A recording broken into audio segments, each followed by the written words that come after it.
c'est que tey dama xëy dimanche di defar kër di nettoyer piscine tu vois affaire kii quoi affaire ouvrier voilà tey affaire ouvrier laay def fu yaay yooyu te kat aw ma benn njëriñ de fi ngeen may gis nii aw ma benn njëriñ ma waxati dégg naa am naa ci ay collègues yoo xamante ni dañuy dem ci àll bi di wut sëriñ pour sëriñ bi ñaanal leen ñu mën maa remplacer quartier général yéen a petit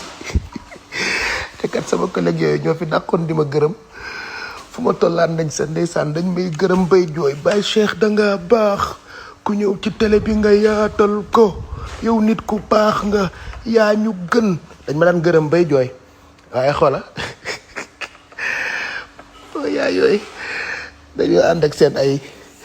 ay xarit daal seen ay kii mbokk pour ne pas dire seen ay rak wala manager dem ca sëriñ ba di wut ay ñaan pour remplacer ma quartier général yéen de bu leen neexee sax ngeen dem defi elles sont toutes belles ak à vous de juger ak 2S show ak Publivore ak ban émission sax kon di ngeen wut sëriñ ba dee parce que li ma def ci ay émission bëri na de te ngeen war ma cee remplacer night show Pello super mbéeraay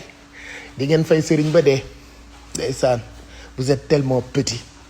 hypocrite et malhonnête mais nag comme j'avais dit rek le soleil brille pour tout le monde man moom di nga dëbb fii ba déwén du ma mokk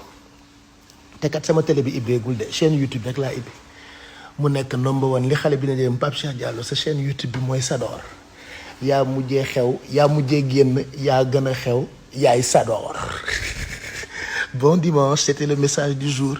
ma yëngali ci game bi ngeen waxati ba wadd